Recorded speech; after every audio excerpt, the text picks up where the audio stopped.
So let's talk about something that I saw the other day, an article which I read. It was mostly about how a lot of people are struggling because they have to run on the proverbial hamster wheel whilst also taking care of their children and families, and how a lot of people, especially those with smaller children, have to sacrifice either spending time with their children or spending time at work, which, is pretty obvious.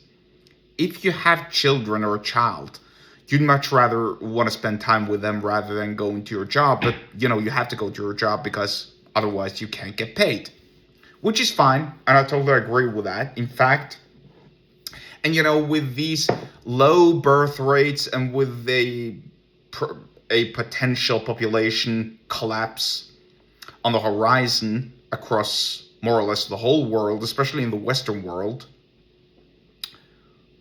I think the politicians should do something about it, as in incentivizing people to have more children. But the problem is, it costs a lot of money because of inflation and so on. And because people are required to show up for work and etc. etc. Anyway,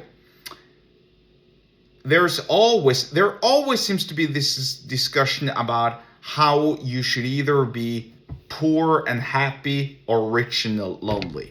That's always the discussion. It's kind of like they're mutually exclusive. If you're rich, by definition, you're depressed and lonely because you sacrificed your entire, I don't know, all of your children's years, or excuse me, all of your children's childhood to do your work. But if if you stayed at home with your children, you have a good relationship with them, which don't necessarily need to be true, because I know plenty of people who had both of their parents at home who do not have a healthy and good relationship with their parents. So it all depends. I mean, let's say you're growing up at home and your mother and your father are there every single day, but let's say that you're abused. Physical abuse, mental abuse, sexual abuse, well, whatever it is. Well, then by definition, you're gonna have a horrible childhood. So having both of your parents at home all the time doesn't necessarily mean that your childhood is gonna be great. And anyway, that's beside the point. It's a digression, but let me get back to a subheadline that I saw in the article. I've been actually rambling for 3 minutes about this case without getting to the point. That's kind of half. That's very, very, it's impressive in a way. Anyway, so the article's subheadline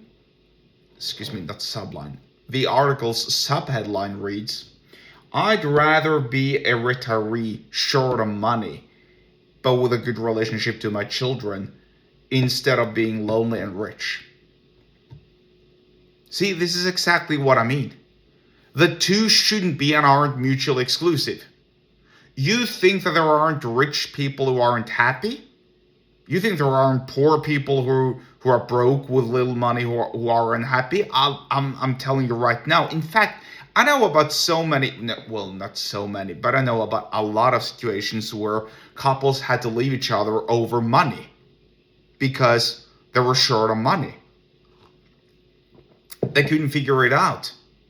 And do you think, and these were a couple with children. Couples with children, excuse me. How do you think that affected the children? How do you think it's going to affect a child, excuse me, when they're growing up and they can't afford anything? They can hardly afford Christmas presents, birthday presents, games, doing whatever. You think that's a healthy childhood? I'm telling you, it's not. I don't think necessarily that you develop a healthy relationship with your children just because you're poor and broke, but you have all the time in the world to spend with them.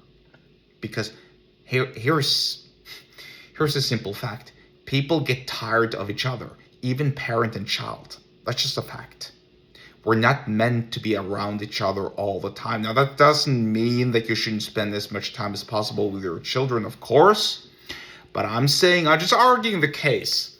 This whole video, this whole rant, this whole rambling is really just arguing the case that you can be both rich and happy and have a healthy relationship with your children. Because that's some of the things that I teach. Because you can be rich in relationships and money. Why can't you be that? Think about it. Ask yourself that. Why can't you be rich in relationships and money? Relationships and resources, whatever you want to call it. If you want to learn more about building yourself to riches, let's say, I'm very careful with my language, by the way, then get subscribed to my email list. The link to do so is in the episode description wherever you're watching and or listening to this, and I'll see you there.